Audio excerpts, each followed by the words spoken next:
Bonjour, je m'appelle Carole Le Tenaf, je travaille au sein de C2S comme développeuse O365 et plus particulièrement sur les solutions SharePoint Online. Je suis sensibilisée aux enjeux environnementaux depuis de nombreuses années et j'ai voulu appliquer cette composante dans mon travail. C'est comme ça qu'est née la communauté Green IT, même si ce terme est aujourd'hui remplacé par l'expression numérique responsable qui est plus proche de la réalité.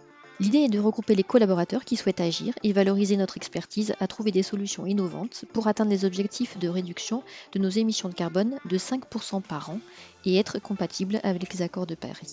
Après la transition numérique qu'a connue le secteur, celui-ci doit maintenant entamer sa transition écologique. Comment l'IT peut-il nous aider à effectuer cette transition ?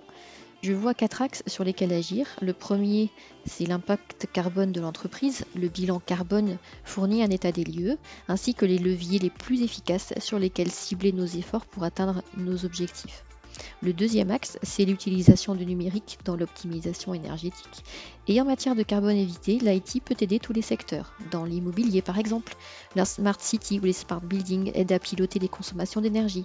Mais il faut rester vigilant à ne pas avoir de transfert de pollution avec l'explosion du nombre des terminaux qui reste la plus grande partie de l'empreinte carbone du numérique en France. Il y a aussi les outils de travail à distance qui ont massivement été utilisés pendant la pandémie. Ils ont montré leur utilité en permettant la continuité de service et en limitant les émissions de carbone dues au déplacement des collaborateurs depuis leur domicile jusqu'à leur lieu de travail. Quand on sait qu'un quart des émissions de gaz à effet de serre est due au trajet effectué en voiture, ça incite à se pencher sur des solutions alternatives, non ? Le troisième axe, c'est l'éco-conception.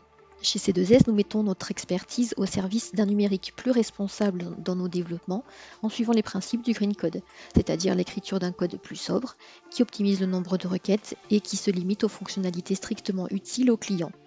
Nos architectes travaillent également à proposer des solutions à la fois plus rapides et moins consommatrices d'énergie. Enfin, le quatrième et dernier axe porte sur la sensibilisation des utilisateurs ainsi que l'acculturation des acteurs du numérique aux enjeux climatiques.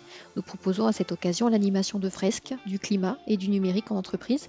En plus de permettre aux participants de mieux comprendre le réchauffement climatique, ce Serious Game est un formidable outil de team building.